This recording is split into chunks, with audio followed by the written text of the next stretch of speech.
Bonjour à tous et bienvenue dans cette vidéo où je vais vous guider à travers 5 étapes pour créer une activité profondément alignée avec qui vous êtes. Donc si vous êtes déjà entrepreneur mais que vous aimeriez euh, créer une activité qui est beaucoup plus authentique, qui reflète pleinement votre essence, restez bien jusqu'à la fin, car chaque étape est essentielle. Voilà, je vais commencer avec la première étape. La première étape, c'est reconnaître ce qui dit profondément oui ou ce qui dit non en nous. Est-ce que vous savez reconnaître? Donc cette première étape, c'est d'apprendre donc à reconnaître les moments où quelque chose résonne profondément en nous. C'est important de se poser la question de qu'est-ce que je veux vraiment. Et je parle souvent de sentir le cœur qui s'ouvre, sentir que ça, c'est ce qu'on a vraiment envie d'offrir. Et ça peut être une boussole pendant un moment. Ça ne veut pas dire que ça restera toujours ça, mais ça veut dire que, ok, je reviens là. Est-ce que ça me fait un grand oui? Est-ce que ça m'ouvre le cœur? Et ça vous évitera d'avoir à partir, parce que souvent quand on commence à structurer, on va partir dans du mental et on va s'éloigner de l'énergie qu'on avait au moment où on a découvert ce «Ah, mais ça m'inspire et ça, j'ai profondément envie de le faire». Une fois que vous avez senti ce que c'était, c'est là qu'on pose des actions. On ne pose pas des actions avant d'avoir senti ce oui, cet appel de la vie, ce oui, ce cœur qui s'ouvre. On pose des actions une fois qu'on a senti ça et qu'on a compris que c'était ça qu'on avait vraiment envie de faire. Et là, l'idée, ça va être, OK, quelle est la première action que je peux prendre aujourd'hui pour me rapprocher de cette vision?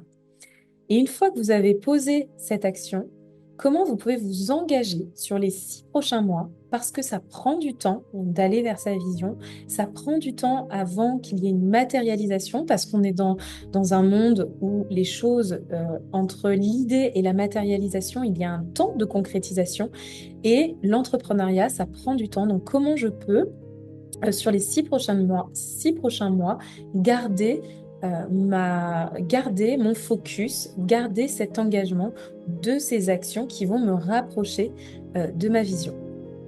Ensuite, euh, l'autre étape que je donnerai incontestablement, c'est vraiment d'accepter, de tester et oser se tromper.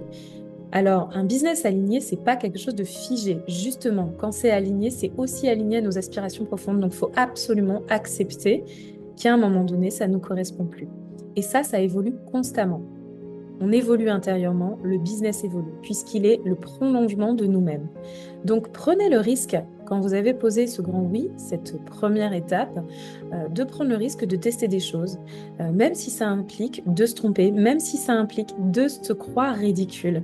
Chaque expérience vous enseigne quelque chose sur ce qui vous convient, sur ce qui ne vous convient pas, sur ce qui vous correspond, sur là où vous vous sentez vraiment à l'aise. Parce que vous confrontez le rêve, vous confrontez l'idéal à la réalité. Et plus tôt vous le faites, plus tôt vous réajustez. Donc comprenez bien que votre entreprise va grandir avec vos apprentissages. C'est là que vous serez de mieux en mieux apte à accompagner les autres. C'est vos libérations et vos découvertes qui vont induire le développement de votre activité. Rien n'est définitif et c'est parfait comme ça. L'étape 3, et c'est ce que j'ai dit un peu en préambule sur l'étape 1, c'est qu'il faut accepter que les choses prennent du temps. Créer une activité alignée, c'est un processus. Oui, cela peut prendre le temps, mais c'est un temps dont on a besoin. Imaginez que vous êtes en train de vous accorder, comme on accorde un instrument de musique, pour trouver cette note juste. Et cela va demander patience et ajustement, ça va demander de la pratique. Donc posez-vous cette question. Suis-je prêt à avancer à mon rythme? Parce qu'en acceptant cela, vous vous donnez la permission de créer quelque chose de solide, de durable et surtout d'aligner avec votre énergie. Donc on est d'accord que c'est aligné avec votre aspiration profonde, mais c'est aussi aligné avec votre énergie du moment.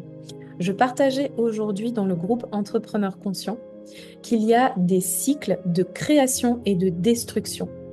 Et dans ces cycles de création-destruction, on passe par les 4 saisons, voire même en médecine traditionnelle, il y a une 5e saison, l'intersaison. Et en fait, on va passer par ces grands 4 cycles.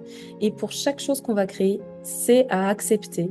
Il y a un cycle où on est inspiré, où on a envie de créer, un autre où on bénéficie, où on récupère les fruits de notre travail, et enfin un cycle de destruction où ce qui a été créé va être amené à être remis en question ou détruit d'une certaine façon pour renaître autrement. Et à l'intérieur de ces cycles, il y a d'autres cycles. Dans nos journées, il y a d'autres cycles, des cycles où on a une énergie haute, des cycles où on est fatigué. Et il y a aussi le cycle des saisons naturelles. Donc tout rentre, tous ces cycles s'interconnectent les uns aux autres. Et c'est important de les connaître, c'est important de se connaître. Et en fonction de vous, en fonction de votre énergie vitale, en fonction de comment les saisons vous soutiennent, en fonction de comment vous êtes en lien, comment vous êtes en lien avec votre énergie profonde, avec votre élan profond. Il y a aussi toutes les pensées parasites, toutes les pensées, je dirais, limitantes qui viennent freiner cette énergie d'expansion. Tous ces facteurs-là vont faire que ça prend plus ou moins de temps. Et c'est là où j'invite souvent les clients, les personnes avec qui j'échange, à se faire accompagner dans ces passages où on ne trouve plus notre propre énergie, où on est en fait en quelque sorte un peu perdu. Parce que le regard de l'autre, ça peut être un accompagnement, mais ça peut être un ami bienveillant.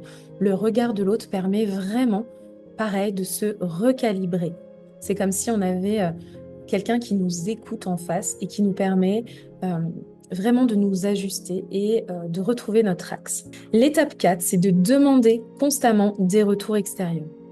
Nous sous-estimons souvent la richesse des avis extérieurs. Demandez à ceux qui vous connaissent bien, qui vous aiment, qui vous soutiennent, leur avis. Quels sont selon eux vos talents uniques? Qu'est-ce qui résonne dans ce que vous faites?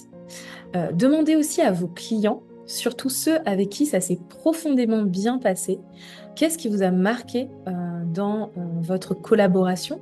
Les retours peuvent éclairer des aspects de votre activité que vous ne voyez pas forcément vous-même. Si possible, soyez aussi accompagné par quelqu'un, et ça je vous le dis et je vais vous le redire, que ce soit quelqu'un qui vous supervise, que quelqu'un... En fait, je vois les bénéfices pour les personnes que j'accompagne, je vois pour moi-même.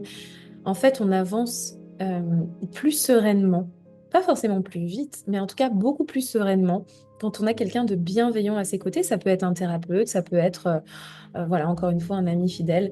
Pensez vraiment à avoir de manière régulière ces retours sur ce que vous proposez sur votre travail. Ensuite, étape 5, rencontrer les parts en vous qui n'osent pas. Et oui, enfin, cette cinquième étape, peut-être même la plus importante, qui va se représenter à chacun des différents niveaux, c'est d'aller à la rencontre des parts en nous qui ont peur, qui doutent et qui n'osent pas. Et plus on prend le temps de reconnaître et de guérir ces espaces qui sont blessés en nous, plus on peut avancer avec légèreté et l'alignement se refait de plus en plus rapidement. On perd de moins en moins d'énergie dans des pérégrinations mentales. Ces blocages ne sont pas là pour nous freiner, mais ils nous invitent à grandir. Rappelez-vous, votre entreprise ne peut grandir qu'à la hauteur de ce que vous êtes prêt à libérer et à accueillir en vous. Donc, conclusion, voilà les 5 étapes que je récapitule. Reconnaître intérieurement quand ça dit oui ou quand ça dit non. Tester, oser tester et accepter que parfois, vous allez vous tromper. Accepter que ça prenne du temps. Demandez des retours à votre entourage, à vos clients et allez à la rencontre de toutes les parts en vous qui n'osent pas encore, qui n'osent pas passer à l'action, qui n'osent pas se montrer et qui n'osent pas dire un grand oui à la vie et à l'invitation. Voilà, c'est tout pour aujourd'hui dans cette vidéo. J'ai essayé de la faire concise et claire en mode youtubeuse. Dites-moi en commentaire si ça vous parle. Dites-moi si le côté pratico-pratique de cette vidéo vous a parlé. Je vais ajouter le petit commentaire que tous les youtubeurs ajoutent. N'hésitez pas à liker et à partager cette vidéo si vous pensez qu'elle peut inspirer d'autres entrepreneurs. Pour moi, c'est une vraie joie de pouvoir vous offrir ce contenu. J'essaye de vous donner un contenu de valeur qui m'a probablement énormément manqué quand je me suis lancée dans un entrepreneuriat parce qu'il n'y avait pas grand-chose qui me parlait, parce que j'avais une profonde recherche de sens. Merci en tout cas d'avoir regardé cette vidéo jusqu'au bout. Je vous souhaite à très bientôt pour une nouvelle vidéo.